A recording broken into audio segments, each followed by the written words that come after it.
Well, I was born in Ventura. I was born in hospital in Ventura, right next to Oxnard, December the 15th, 1987.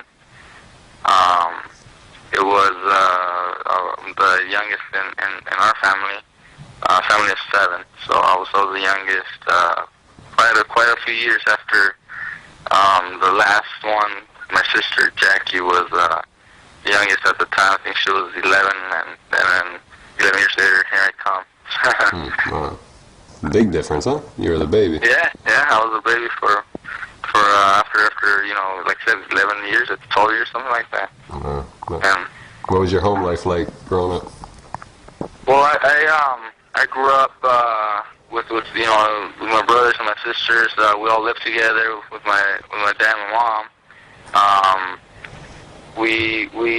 I remember just watching a lot of boxing on the weekends with my brother and my dad and my sisters and other family members that would come along with cousins or whatever to watch the pay-per-view fights. I grew up hanging out with my nephews, who some of my sister and my oldest brother had their kids already, and we were growing up around the same age. So I hung out a lot with my nephews and other cousins as well. But it's just being a kid, do kid stuff, ride bikes, play in the backyard, just average kid. Yeah. And what kind of neighborhood was it that you grew up in? We lived in Oxnard in Channel Islands Boulevard. I went to Larson Elementary School, so I lived in that area of Oxnard. It wasn't a bad neighborhood. We lived on a main street, so we never played in the front yard. It was a major street. It was Oxnard Boulevard. Channel Islands Boulevard. So we didn't play in the front yard. We usually just play in the backyard. But the whole neighborhood was cool. No problems. I didn't grow up in any area of town where I could say there was big gang area or anything like that. It was a cool place. No, that's cool. And what kind of kid were you? Good kid? Excuse me? Were you a good kid or were you a bad kid? Yeah. Nah, I was a good kid. I never got really in trouble in school. A couple of fights or whatever, like any other kid would, but not anything major, nothing big. Never was suspended from school or anything like that for fighting or anything. Just an average kid. I was good at school. I earned the student of the month. I think once every year in elementary. Just doing everything fine. Paying attention to my dad and my brothers would tell me pay attention in school. So I did that. I remember I used to talk a lot during class, and that's one of the complaints that all the teachers would always write down. I was talk a lot. But then they would also tell my brother or my sister, whoever was there for the conference or whatever they were telling. But I also know that even though he's talking, it seems like he's not paying attention. When the test comes or the project or whatever it is that they're working on, he knows exactly how to do it. So even though he talks a lot, he knows what to do. But he distracts others from their job because he's talking to them. So that was the only complaint that really would teachers would tell my brothers, my sister, my mom, or whoever was there. Mm-hmm. And I know your whole family was into boxing, but were you interested in it right away when you were little? No, I really wasn't interested in boxing as a kid. At least not for a future career. Other kids I know, since they're 8, 10 years old, they already thinking of one day becoming a world champion or at least being a professional boxer. I never had that in mind. I would see my brother, I would see my dad in the gym, and then I would watch the fights, but I never considered that an option for me or a career for me. I always used to say that I wanted to be either a lawyer or something else, but never in my mind did I think of becoming a boxer. I would go to the gym and watch my brother and watch my dad train the other fighters, Vargas and all the other fighters in the gym, but never thought of becoming a boxer. I spar once in a while, just to mess around, but never trained or never competed as a kid in the amateurs. So it grew later as time my nephew started boxing. I was 14, and that's how then I began to actually start training and began an amateur career. Mm-hmm. And did you have any kind of relationship with Fernando Vargas when you were little? Well, the only, he would be around the house, and he really admired my dad and respected my dad. So that's how we got to really know him. I remember him spending time at my house. Especially at the gym, I'd be around him. I still see him, every time we see each other, and we always, speak well, and just, like friends. But just the age difference is that, that we weren't able to, hang out when I was growing up or anything like that. He's, older than me and that. But, we never had anything, bad to say about him or for him to say anything bad about me. He almost grew up around my brothers, hanging out, and my sisters and whatever. So he's a cool guy. I remember him staying in my house for a couple of days sometimes. Just before going to a camp or before going to a fight or going to a tournament, he'd be there at my house with my dad. So it was good. Yeah. And you were 14 when you decided to go to the gym, like for yourself for the first time, or? Yeah, the story, that I always tell, because that's the way it happened. We went to an amateur competition, like the exhibition show that my nephew was participating in. We were over in Reseda, and my nephew Javier, he was participating in an exhibition contest there, local boxing gym that he was going to. And me, my brother, my sisters, we all went along just to go and see him. He was 13. I think he was 12. I was 13, going on 14, something like that. And one of the kids from the gym didn't have a sparring partner, didn't have an opponent.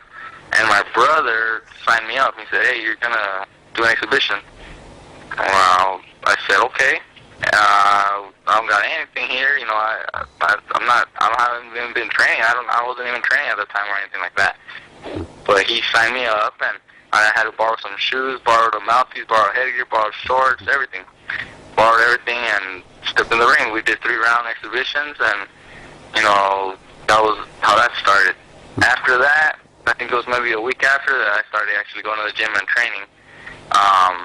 And I turned 14 a month after that exhibition, and 2 months after I turned 14, I had my first amateur fight, and I continued through my amateur career. I did 4 years as an amateur. I started at 14 and turned pro at 18. Mm-hmm. And you won the 2004 National Junior Golden Gloves Championship. How did that feel to win that? When I first, that was the first tournament for me to win.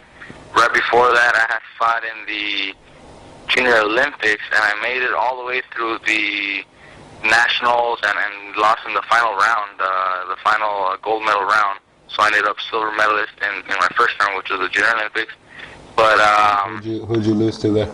I lost to, I believe it was Michael Concepcion from New Jersey. And how'd you feel when you lost that? Well, I fought. I had 10 fights going into the tournament. I only had 10 fights. Wow. I was 15. I started the tournament with 10 fights, so I had just had my 10th fight before I started the tournament. I advanced all the way to the nationals. I think it was my 16th fight as an amateur, and I was fighting for the national title, Junior Olympic title. So that was a big accomplishment to me. With very little experience, advancing all the way to the national level, and then competing against kids who have been fighting, since 8, 10, 12 years old, and with some over 100 fights on some of the kids that I was competing against. And I made it all the way to the very, very last fight. I lost to Michael Concepcion from New Jersey, and it was only a 3-2 split decision. So it could have almost gone either way. I felt I won. Some of the judges felt that I won, but the other judges felt that the other fighter won, and it didn't bother me too much, because I felt I did great, and you know, it was just a close fight. That's it. You know. A few months later, that's when I won the junior Golden Gloves, and that felt real good because I remember I started the tournament here in California, and then finally advanced to the national tournament in Chattanooga, Tennessee. I had, I think, 3 or 4 fights in that tournament over at Nationals. I think it was 3 fights in the Nationals, and you know, I finally won a national title, so that kind of gave me a little more confidence, you know, since I had just lost the previous tournament, but there I actually won, so that was nice. I remember they gave me a belt, kind of like a professional championship belt, so that was pretty neat. You know, instead of just little medals or trophies, I actually got a belt this time. That was cool. It was nice, you know. Yeah. And then the next tournament you won was the '05 National Pal. Is that what that was? Yes, I fought. I think what was in that same year. It was '05. I fought the U.S. Championships, but I got eliminated earlier. So then I went along and fought in the Golden Gloves in '05, and I advanced again to the national level, and I lost in the, what was it, bronze medal, I think. It was bronze semifinals. I ended up bronze, and I fought, that one was in, where was this? This was in Arkansas. This was in Little Rock, Arkansas. 05 National Golden Gloves, and I placed third there in the Golden Gloves, and then finally in October of '05 I won the National PAL. That was held there in Oxnard. So that was very, very cool, you know, to be winning national title in your hometown, you know, fighting 5 fights, you know, in the national tournament, and beating the #1 ranked fighter at the time for the U.S. team, and you know, just having a great performance. I was awarded best male boxer of the tournament, and also the best boxer of tournament open division. So it was just, you know, it was a good victory for me. Yeah, that's great. And then you decided to turn pro. What made you decide to turn pro at that stage? Well, after the PAL, we fought at the U.S. Championships in Colorado. I lost to Terrence Crawford, who actually just fought last night also over in Vegas. I lost to him in the national U.S. Championships, Colorado Springs. And after that tournament, we were already deciding to go pro. We were talking to my brother and my dad, and you know, a couple people in management, you know, people who were considering managing me, and just looking into the option of turning pro. I had turned 18 by then, and you know, we're talking about going pro. I fought the Golden Gloves here in Southern California, but really, I was already thinking of going pro. So I just fought the Golden just to stay busy, you know, stay active, and I actually lost here in Southern California, a close decision to another fighter from the area. And as soon as I lost that one, you know, I just told my dad and my brother, you know, let's just go pro. And a month or 2 after, you know, the fight here in Southern California for the Golden Glove tournament, we turned pro. We signed with Top Rank and Cameron Duncan, and you know, we decided to go pro, and we started our professional career. And do you remember who you fought, where, and what the result was?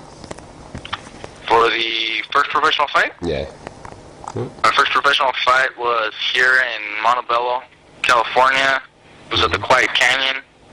I was supposed to be fighting somewhere else that same weekend, but early in the week, you know, my manager told me that the other show was postponed, or the slot was filled, so they couldn't put me on that show, and they had to put me in, you know, on that Montebello show. And I remember we went to the tournament, to the weigh-in, the day of the fight, because it was a last-minute thing that he was able to, you know, put me on the Montebello show and last minute. So we weighed in the same day of my fight. That same day we were there waiting for the fight. You know, after we weighed in, we were just hanging out. My dad said, you know, I'm gonna go get some ice, get some juice, you know, get some stuff at the CVS pharmacy. And a couple minutes later, they stole my dad's truck. So I had to call cops. I had to call insurance. I was handling all this other stuff for my dad, and you know, it was just a mess. They stole my shoes. They stole my trunks, my outfit, my cup, mouthpiece. They stole everything. It was all in the truck. So we had to call my brother Robert, who was in Coachella during the Desert Showdown tournament that they do here with the kids from the gym. And we had to tell him, you know what, you're going to have to come down to Montebello and bring me some shorts, bring me some shoes or something, a cup. You know, we got to fight, and I got nothing. Told them what happened, so they drove all the way down over to Montebello. I borrowed some shorts, borrowed a cup. I had gone to a Sports Mart Authority or something like that, big 5-store, bought some, you know, wrestling shoes, and I bought a $1.99 mouthpiece and asked the cook there in Montebello to boil some water for me so I can make my own mouthpiece there. And it was just a mess. But I ended up fighting a guy by the name Domingo Herrera, and I won a 4-round unanimous decision. It wasn't a very difficult fight, but it was a 4-rounder. I fought 4-round decision, and you know, I felt good. I finally turned pro. Yeah. You got a good memory so far. I tried. You ran your record real nice, and then you ended up fighting Walter Estrada. It was kind of like weird because you went from fighting guys with like mediocre records or even poor records in the beginning, and then you suddenly are fighting a guy with 34-6 record. Did you feel his experience? Well, I definitely noticed his experience. Before that, you know, my management and promotion team behind me, they're trying to obviously build your record, you know, build your confidence as a fighter. You know, 18, 19-year-old kid, you know, straight out of the amateurs, you know, they want to build your confidence and build that record. So obviously you're fighting guys with, you know, less qualities maybe, or just less experience than, you know, other you know, top fighters. But that's what, you know, good promoters and good managers have to do. Mm-hmm. I'm not putting you down. And no. I just, you know, that's just what it is. Yeah. And so when they offered the fight with Estrada, you know, they say, you know, this guy, he's got the experience. You know, it's, you know, we're gonna see if Mikey's able to do something. You know, we'll see what he's capable of doing. We think he should be able to win because he has skills. But Walter will be a good test. You know, he is gonna be tough. He's fought for a world title. He was former, I think, you know, title challenger or something like that a few years back, and you know, he's definitely, you know, championship material, you know, to test, you know, a young guy like Mikey. I think I had, you know, like 14 fights at the time or something like that. Something like that. Yeah. So, you know, it was gonna be a good test, and it turned out to be a good test. I remember I had 3 rounds into the fight, you know, fairly well, you know, boxing. Not being very aggressive, you know, because I was obviously being patient like I am all the time. And then in that next round, he landed an overhand left and dropped me straight down. That's, you know, the only time I've been dropped, the only time I've been knocked down. I had thought I had moved, you know, stepped back just enough to avoid the left hand, avoid his punch, but he clipped me right on my chin and I went down. I remember staying down, you know, for the count, and it was 6-7 when I got up. I wasn't staggered or hurt, but I did go down from a clean punch. Walter jumped on me, tried to, you know, obviously put some more pressure and try to hurt me, but I was fine, so I was able to move around. I had my legs. I moved around, survived the round, and the next round, I come forward trying to, you know, get some respect back, and I threw an overhand right, and I landed on top of his forehead, and somehow my thumb started to hurt. I fought like that throughout the night. I turned southpaw a round or two after, and just for a minute or two during the fight, and it was just my right hand was hurting. My thumb was hurting. After the fight, we got my hand checked, and my thumb was broken. So it just, you know, it was a tough fight. It was, like they said, it was going to be a test, and it really was. I got dropped. I got back up. I broke my thumb. I kept fighting. I didn't tell them in the corner, that my hand was hurting. But every time I would land my right hand, it would just hurt. But you learn from that. You got to fight through that, and that's what I did. So it definitely was a very good learning experience. It helped me, for my development. It was just one of those fights that they're meant to do that. They're meant to test a young fighter like myself at that time, and everything went well, and luckily, everything went my way. Mm-hmm. And did you have to call on the experience that you had so far, or was that the first time you ever experienced anything where you had a see? Well, I had never experienced a knockdown. I had never experienced a broken hand or thumb or anything like that. I had swollen hands before or bruised hands, but nothing broken. I had never fought someone with the experience that Estrada had. Mm-hmm. So I definitely saw the skills that Estrada had during the fight. I was able to see that he wasn't an easy target like some of my other opponents had been. He was able to connect some punches that other opponents aren't easily able to connect on me. So I right away I was able to tell in the first 2 rounds that this guy was, a good fighter, decent fighter with experience. I had to just, do a little more than usual. I had to fight a little longer than the usual, and, put everything, in play, and then fight a little faster, try to be a little faster with my reaction time, so that he wouldn't counter me with those left hands that he was, looking for all night long. Mm-hmm. And how about the couple fights later you fought Carlos Rivera? Anything about Carlos Rivera worth mentioning? Yeah, I fought, when was that? Do you have that on you Maybe right now? 8/29/2009 at Quick Trip Ballpark, Texas. Yeah, I remember. That was over by Dallas, in Texas. Grand Prairie. That was that time I had already fought, I think, what's his name, Jose Hernandez, if that's correct. Yeah, you did. I had already fought Jose, and actually Jose Hernandez, they had told me that this was another step, another, test, for me. And so, I fought that fight, fairly well. When the Carlos fight, Rivera over at over in Texas came, they told me this guy, he's a, good fighter, decent fighter. May not hit so much, may not have that big punch behind him, but he's a good skilled fighter, southpaw again. Just to see how I do against southpaws. I fought a couple of them in my career already.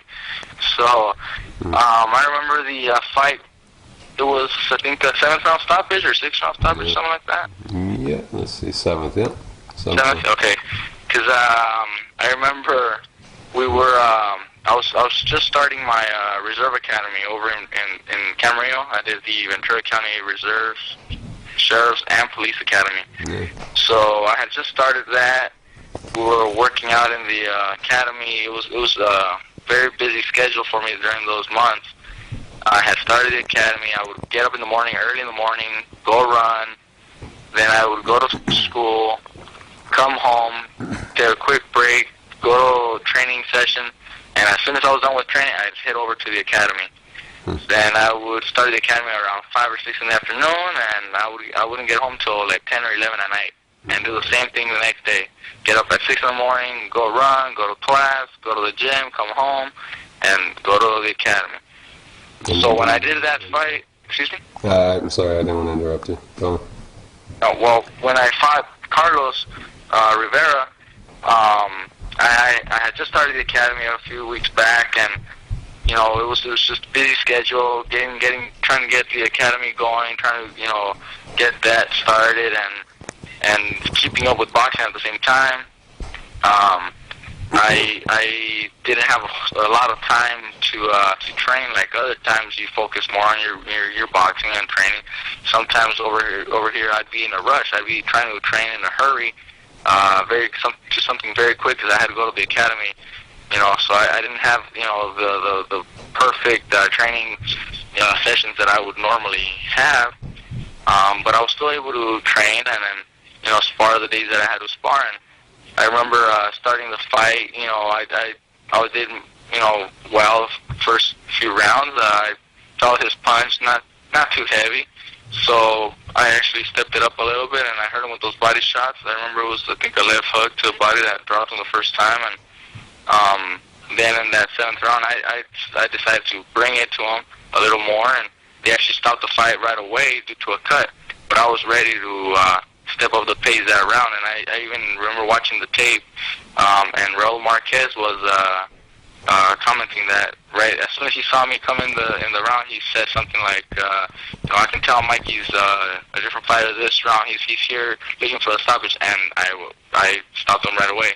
Raul obviously as a fighter can read other fighters, and he was able to catch my intentions going into that 7th round, and that's what I was actually after. I was after the stoppage. And then a couple fights later, you fought Arturo Gomez, and you fought him in Mexico. How'd that feel to go back to Mexico and where your family's from and do it? Well, we fought Arturo. It was actually, I was supposed to be fighting a few weeks before that. I was supposed to be fighting 2 weeks before that here in Vegas at the Hard Rock, the first opening show for Fox Sports Net with Top Rank Live they were having. And I was supposed to be fighting a guy from Ensenada, Joxan Hernandez. And I was there the day of the weigh-in, and he never showed up. I guess he had some visa problems or something. So they booked me that fight with Arturo Gomez over in Mexico. And we took it. Obviously, we need to fight. We need to stay active, and stay busy. So we took the fight. We went to Mexico. It was my first time in Mexico City. My family is from Michoacan. That's where my dad and my mom are from. I have family in Michoacan. But it was my first time in Mexico City. It's just a different experience. The whole promotion company is different. The whole way they run their program, the way they do the weigh-in, everything is just different than what I was used to here in the States and in any state that I fought. Everything is well taken care of, in order. Although sometimes you take a little longer to weigh in or whatever, but it's mostly done in a proper order. Very very structural. And in Mexico, it's just different. The way they do the weigh-in, the way everybody does the negotiations or the talks, for rules. There's no one to actually talk to you about any rules or anything like that with the refs. It's just different. So it was a new experience for me, but during the fight, it still went well. I remember I got cut around before I stopped them. I think it was in the 4th round that I got cut. I remember it was a headbutt. I never saw the tape on it because I just never received a copy of it, but I remember it was a headbutt, and the doctor took me, the ref took me to the doctor, and the doctor was trying to stop it, and I was telling him, what are you trying to stop it for? It was a headbutt, plus I got the guy hurt. And I felt like I had hurt Arturo right before they stopped the fight for the cut. So I told him, well, don't stop it. I can see fine, and I'm fine. Plus, I told him, let my corner work on it during the break. I haven't even got to my corner yet. They'll stop the bleeding. And the doctor looked at me and said, okay. And then he told the ref, okay, keep going. So I continued to fight. I went to my corner. They, worked on it. It was Todd Anderson, who was my cousin for the night.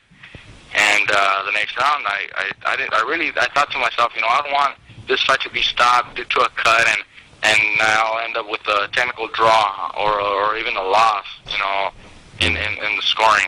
So I brought it all up to Arturo, and I stopped him in that 5th round. As soon as I had the opportunity to stop him, I stopped him. Mm-hmm. And did you enjoy your time in Mexico?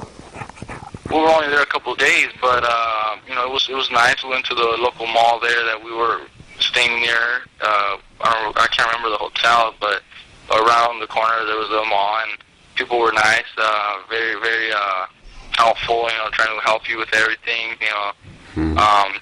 It was pretty cool. We got to see around town a little with the driver that was with us. Between the hotel and the place where the fights were, I think it was a restaurant called The Arroyo. Mm-hmm. and where the place where the weigh-ins were, it was on the other side of that. So we got to see the town around, driving from place to place. So that, it was cool. It was different. And how do you spell the town where your family's from in Mexico, the city? Oh, the town is a small little village. It's spelled Urequio. Okay.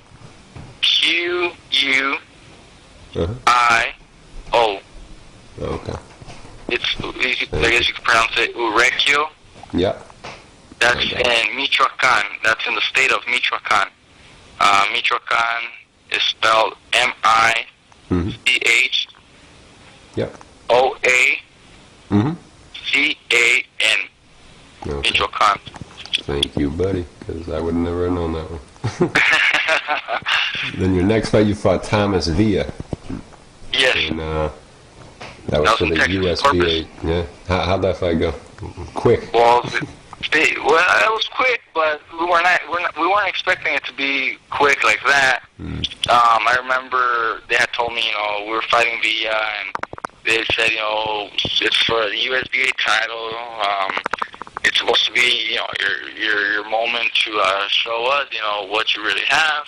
I guess it was supposed to be another step up. He had fought some of the, good fighters in the featherweight division, and he had, gone the distance with some of the other fighters, and given some, really good fights before. And I had seen Villa in the past, so I knew he was a tough fighter.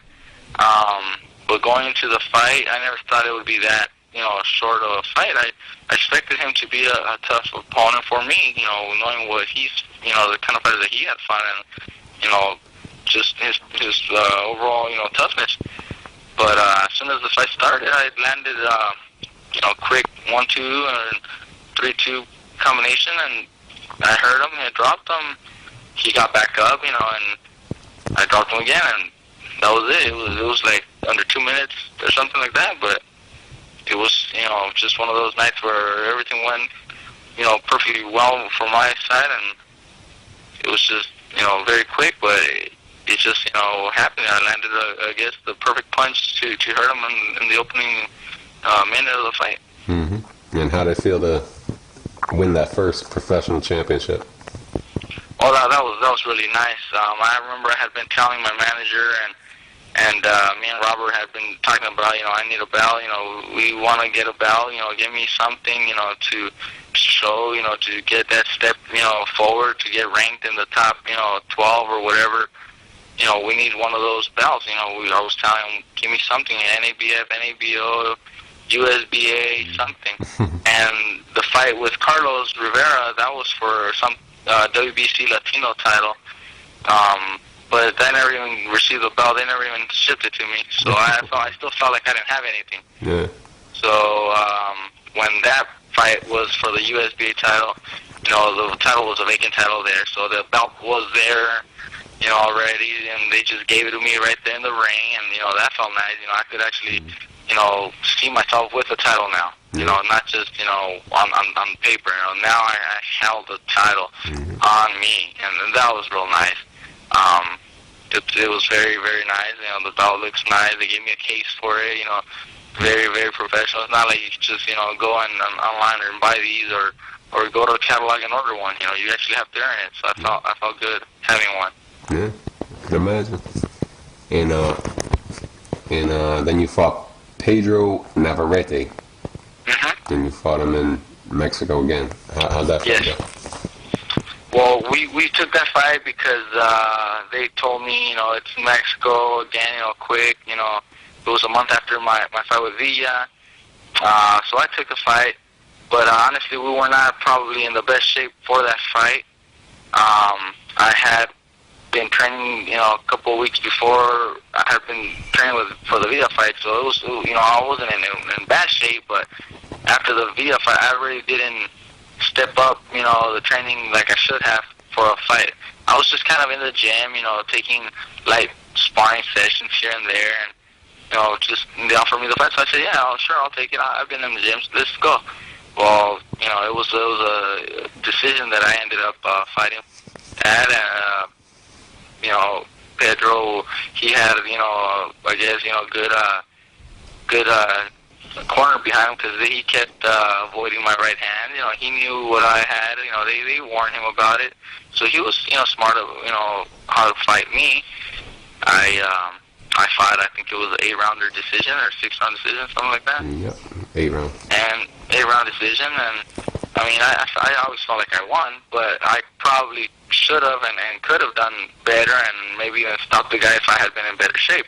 There were some moments where I remember landing some good punches and actually stunning him a little, but I just didn't have enough, you know, to finally stop him to just go all the way through. And it was you know, lack of conditioning that's the reason why I couldn't, you know, pull off a stoppage. But I still felt like I won and everything, you know. Everybody saw that I won. It just, you know, wasn't one of the best performances, and it was due to, you know, training, to conditioning. Yeah. It's good to get a learning experience and win at the same exactly. time. Yeah. Exactly. You know, you have to learn, you know, and that was another learning experience. You know, you always have to, you know, train hard and not expect an easy night like, you know, Villa. You know, that was very quick, so I guess we thought, you know, this might be another easy fight for me or something. And, you know, I said, yeah, I'll take the fight. You know, maybe if I had been training hard, like I did train for the Villa fight, maybe I would have stopped him, you know, in any of the rounds. But I wasn't in that shape to stop him, and it didn't stop him. It went 8-round decision. Now, obviously, from that day, you know, if they would have called me for another fight, you know, I would have said no, I wasn't ready, you know, but now we know. Yeah. Then next you fought Cornelius Locke. How was that fight? That was an IBF. That was a really good fight for me. They offered me a IBF eliminator fight, you know, to fight Cornelius Locke over in Texas. You know, IBF eliminator.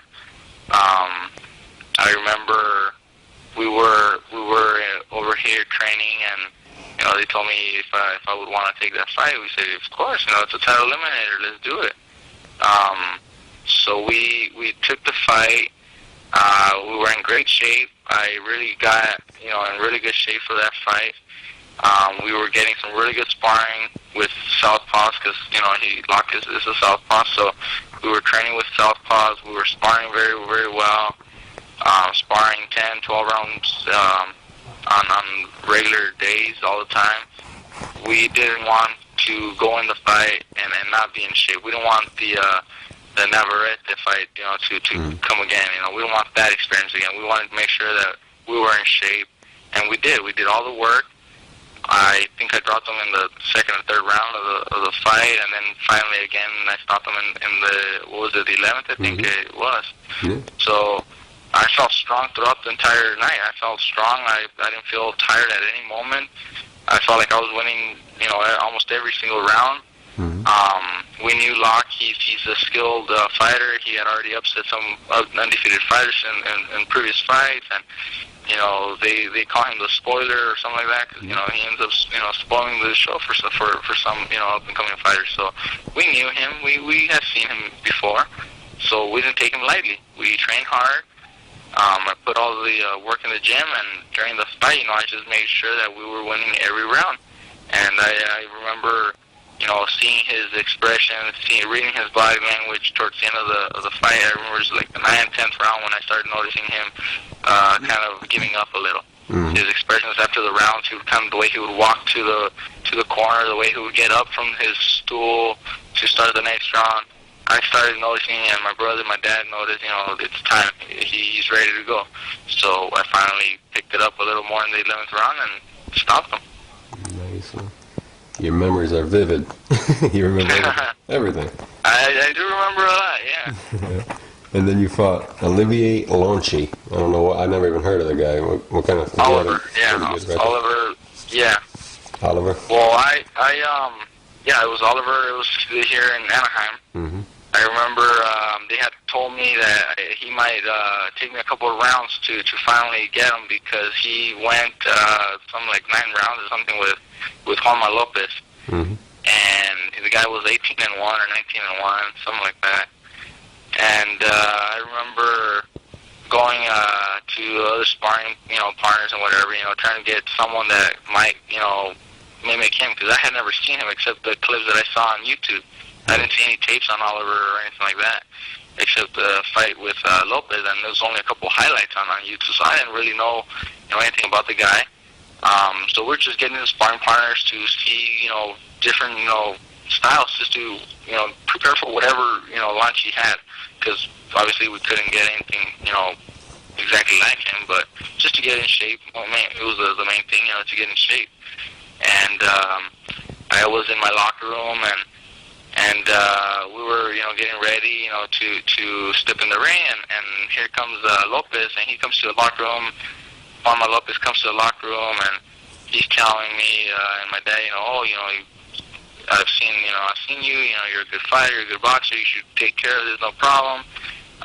And just watch out for his right hand. He has a pretty good right hand, especially to the body. He throws a good right hand to the midsection. Just be careful. And I had never met Lopez before, but he came as a friend, just to offer his advice, and it was great. We took some pictures with him. He was world champion. It was great. He, for someone like Lopez to come in my locker room and offer me advice and supporting me like that, that was good. So I came in the fight, and I just started doing my thing. Started out boxing him, in the first round and two, and I dropped him, and I dropped him with the right hand, and I felt that it was gonna be an early night, because I started noticing that I was hurting him, not just landing punches, but actually hurting him. So when I did finally stepped it up a little, I stopped him. Mm-hmm. And what did Juan Mas say to you after that fight? Was he impressed? Yeah, he told me, that was very nice. I saw him in the hotel, actually. Not right there at the fight, but across the street at the hotel. He told me, it was a really good performance. He said that I definitely got the skills, and it was a good performance. That's great. Those words, Yeah. Well, from coming from a champion like himself, it was very, very good, very nice. Yeah. Did you have any more conversations with him when your fight with him in Salida? Only before during the press conference, he mentioned my name, and he said that I'm one of the best fighters in the featherweight division. He said that he expects me to become world champion, and that he understands obviously the business and whatever, and that's why taking a little bit longer, but he expects me to be world champion this year. He said that he has good respect for my team, with my brother Robert, with myself, my dad. What else he said? He said just good things. He didn't say anything bad. They even asked him about a potential fight with me if he were to win the Salido fight, and he right away said that he was actually going to move up in weight, so that's not anything that he's going in his mind or anything like that, because he's moving in weight, so that's not a fight that he's even considering. So they just wanted to see what he would say. Some of the reporters asked him, but he didn't even say I'm a fight someone else, or he just said he's going to move up in weight. Mm-hmm. But that's all.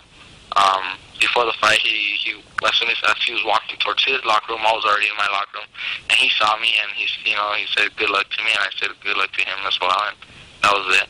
After the fight, I didn't get a chance to see him or anything like that. Mm-hmm. And then after that fight, you had probably your biggest test up to that point against Matt Remillard, right? Yeah. What do you remember about that fight? Probably everything. We started training camp early. We told my manager, what, we need a very good sparring partner. We need someone. And he sent me Bowman. We call him Beeper. Carney Bowman is his name.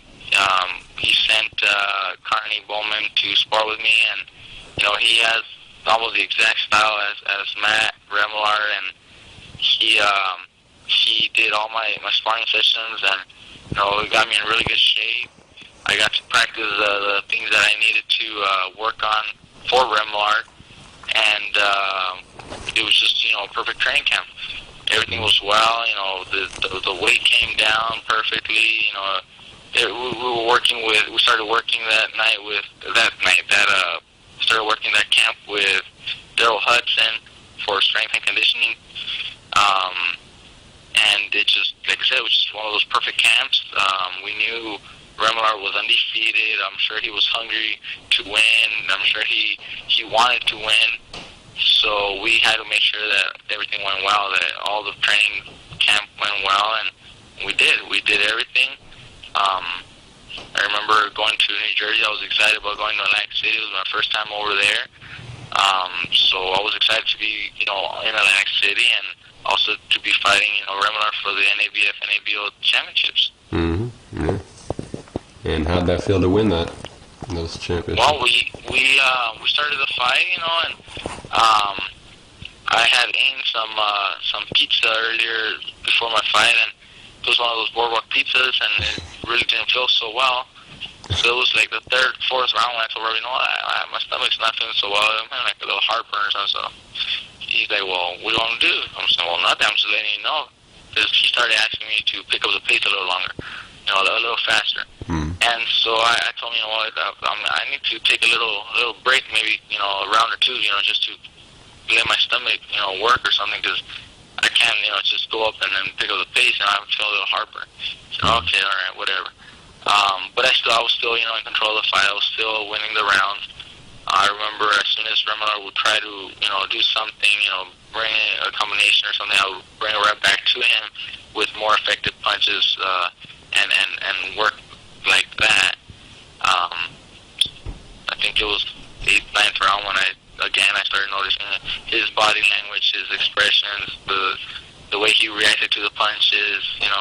I started noticing that he was almost maybe giving up, feeling a little down, like almost losing the fight.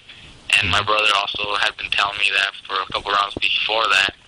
And I started picking up the pace a little more and started, connecting harder punches, and actually dropped him and finally stopped him. He didn't come out to the 11th round. I think he didn't come out. Yeah. I guess you have a habit of breaking people's spirits during fights.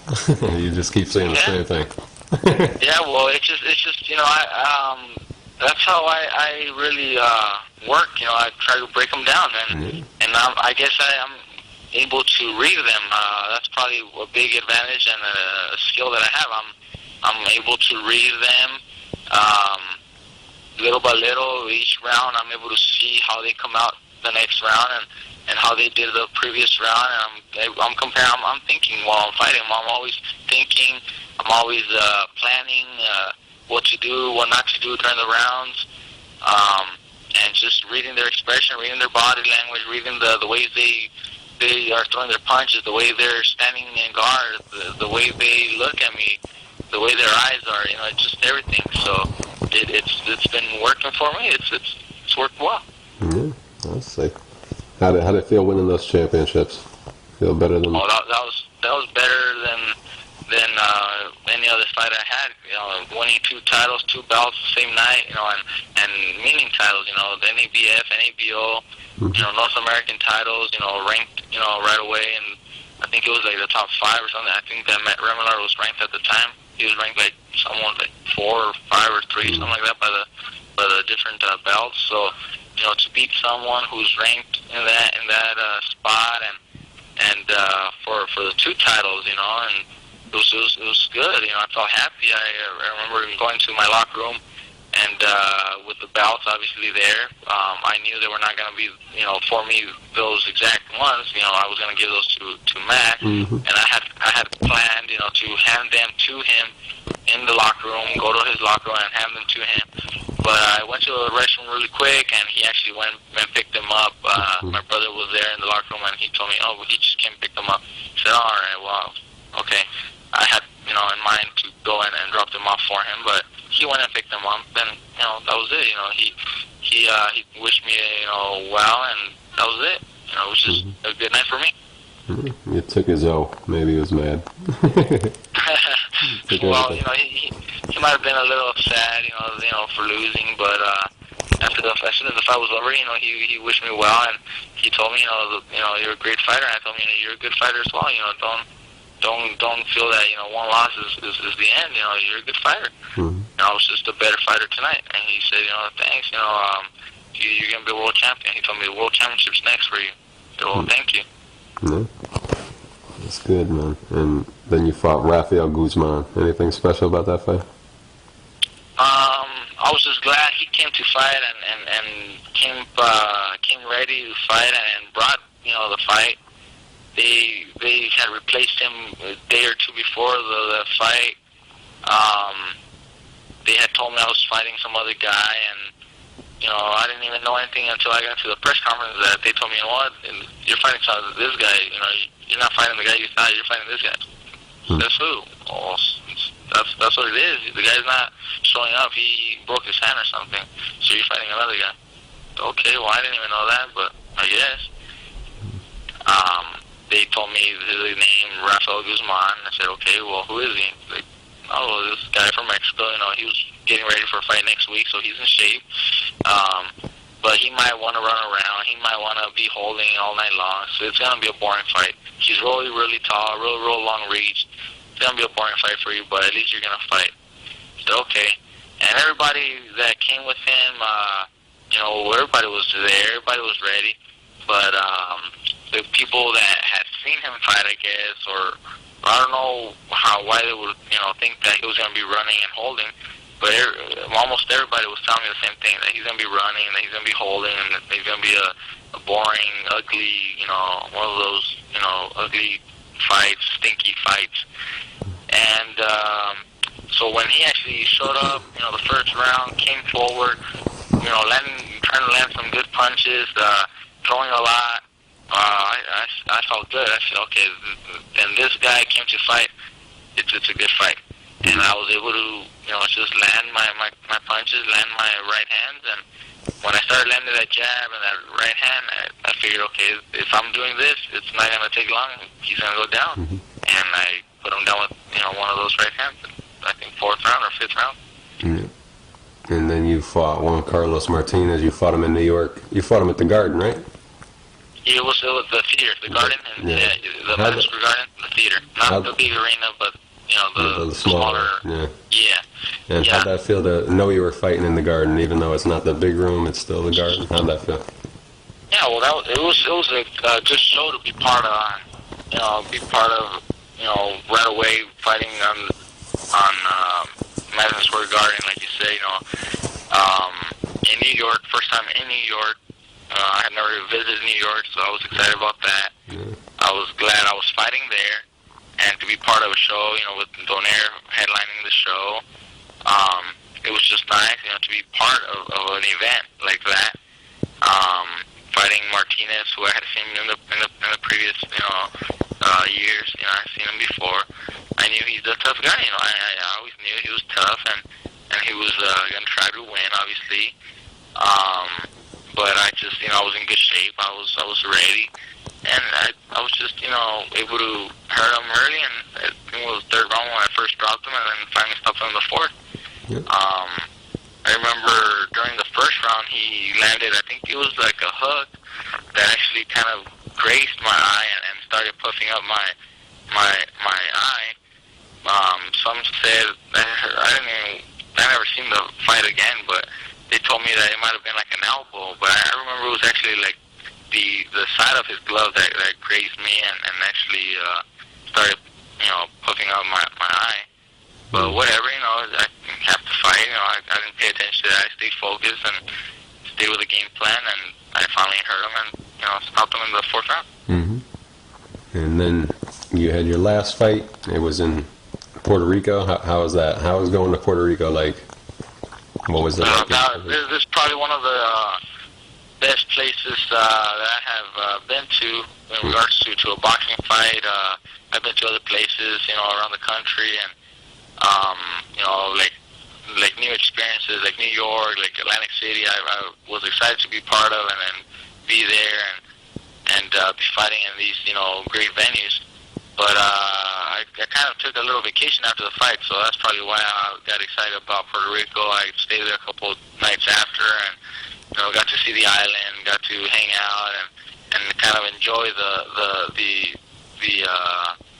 area, enjoy the stay.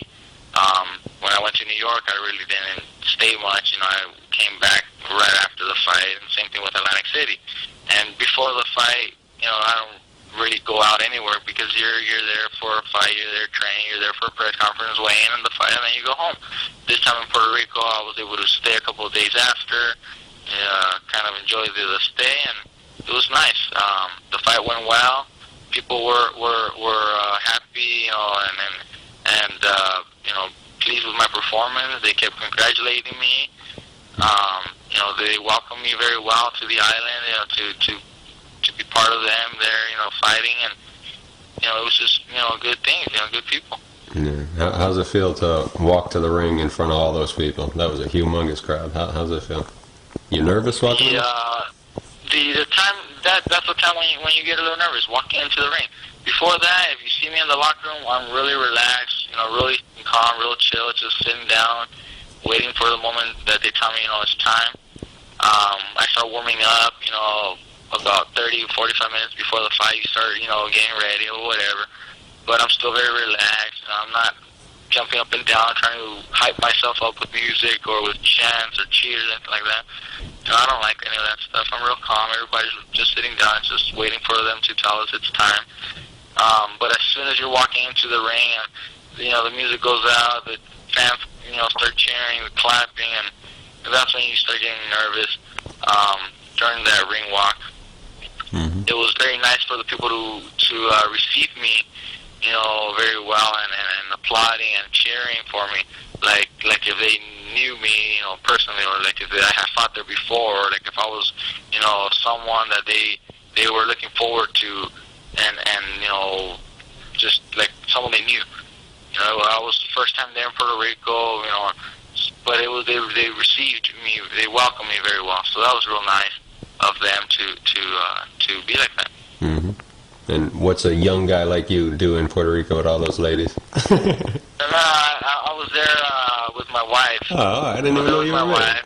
I didn't know. Yeah, well, I was there with my wife. We stayed a few days later. We went to the rainforest, the national rainforest. It's called El Yunque. So we went there. We went to the waterfalls that they have. We took the little hike, the little trail to the waterfall. We took some pictures. Then I drove across the island from San Juan all the way down to Ponce, Puerto Rico, which is on the other end of the island, and just to see what the island is, you know, like. And went to the town of San Juan. Went to the old fort, the old like a castle there that they have, two of them. I want to mention, she doesn't know if you want me to say remove hold on one sec. Yeah, just tell her to go up in the room with him, and I'll be right up. I'm gonna be off in like 2 minutes anyway. Right. Thank you. I'm sorry, man. It's later here.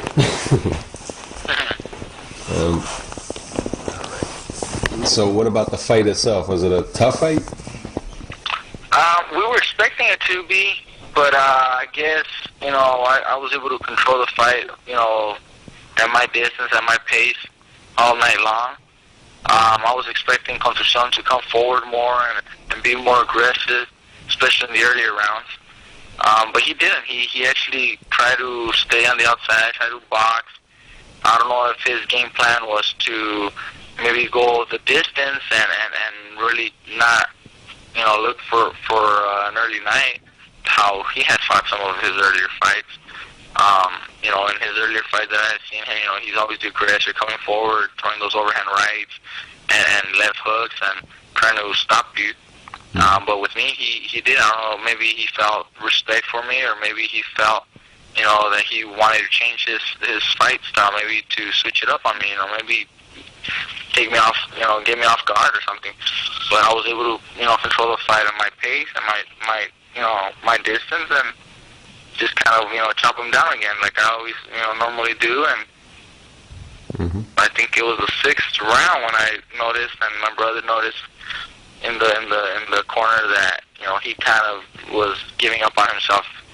He really didn't want to be there anymore. I noticed it in one 6th round when he was against the ropes for a couple of seconds, and he wasn't hurt from any, particular punch, but just his body, his expression. He might have even been able to take a knee if I had, put a good combination on. He might have taken a knee, but he wasn't hurt, from a single punch. He was just maybe, giving up. And during the break, my brother and my dad told me, hey, can you see that he's not all there no more? He wants to go. He's ready to go. And I told him, yep, I saw it. I could tell. He's like, well, then what are you waiting for? Put him out. And in that 7th round, I was able to connect a good right hand, drop them and stop them a few seconds after. Yep. And where do you feel you're at now in the boxing world? How do you feel where you're at? I think I deserve to be fighting for a world title next. I think I've proven that I'm a good contender, that I'm, worthy of challenging for a world title. I've defeated everybody that they've put in front of me. I've, handled them, fairly well. I've handled my fights, fairly well. I'm capable of fighting, with any of these guys.